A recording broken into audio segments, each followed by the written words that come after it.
There is quite a bit of content in metadata.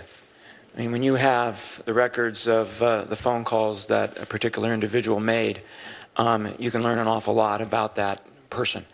And that's one of the things that struck me. So there's not, in my mind, a sharp distinction between metadata and content. It's more of a continuum. So that's Michael Morrell. He's a former acting CIA director. He's also a member of the President's Review Board on the NSA. This only days before we will finally hear Mr. Obama's plan to revamp the spy agency. And one of the NSA's most outspoken critics is Republican Senator Rand Paul from Kentucky. And Senator, good morning to you from Capitol Hill. Welcome back here. You've got a president trying to satisfy these world leaders.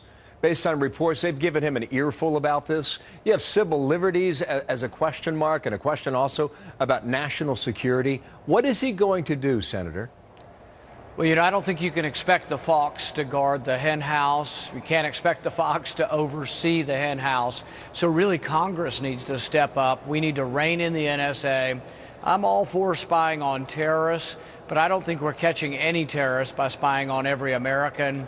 Think about it. All those phone records that we collect for 5 years, do you think there's a terrorist anywhere in the world using the same phone twice? You think there's a terrorist that has the same phone that they were using 5 years ago? I don't think there's one terrorist that's been stopped by any of this data.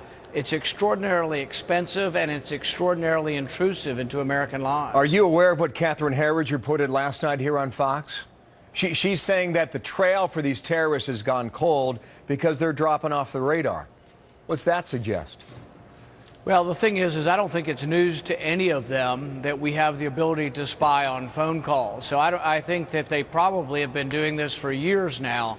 But I think it is important that the things we're fighting for, you know, when I see our young men and women who've lost arms and legs fighting for our freedom, they tell me they're fighting for the Bill of Rights. It's disappointing for them to come home and find out we gave up on the Bill of Rights while they were gone. So we do have to defend our liberties. That's what we're fighting for. That means the Fourth Amendment, and it means that the government shouldn't issue a single warrant and get the records of millions of Americans. It's not constitutional, and it needs to end. There's another story this morning that's breaking about 100,000 computers embedded by the NSA going back a couple of years. And the agency apparently has expressed already that it's tracking online traffic and also looking again at national security. What do you think of that? Yeah, but it's the fox guarding the hen house. Who's going to protect the American citizen from unwarranted searches? And the thing is, do we want to live in a surveillance state where every one of your Google searches, every one of your Visa bills, every one of your bank bills is being looked at by the government?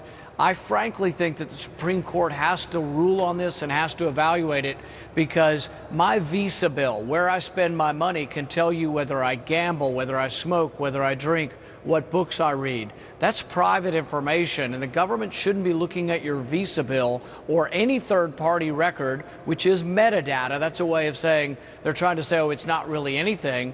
But where you spend your money on your Visa card tells a lot about an individual. That's private information, and no one should be looking at that without a warrant. That's kind of what Mike Morrell was suggesting in the hearing that we just played there for our viewers as well.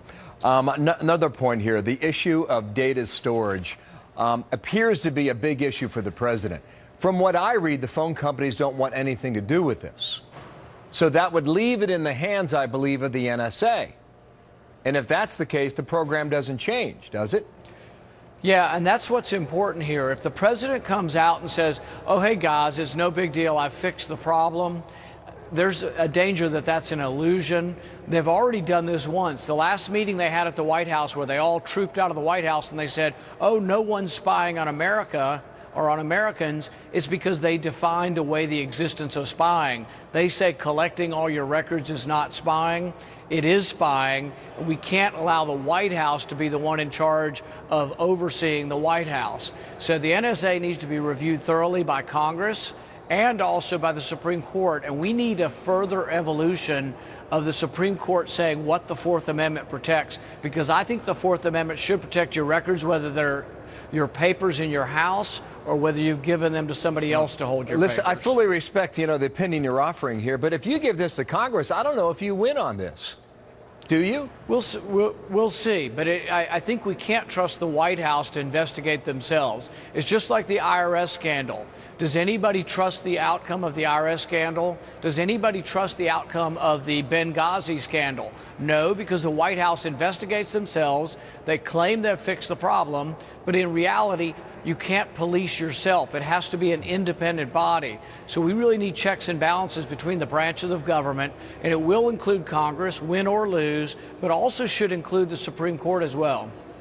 Senator, thank you for your time. We're asking our viewers about this online as well today, too. Senator Rand Paul, thank you. We await what the president has to say in a matter of days. Thank you, sir. Thank you.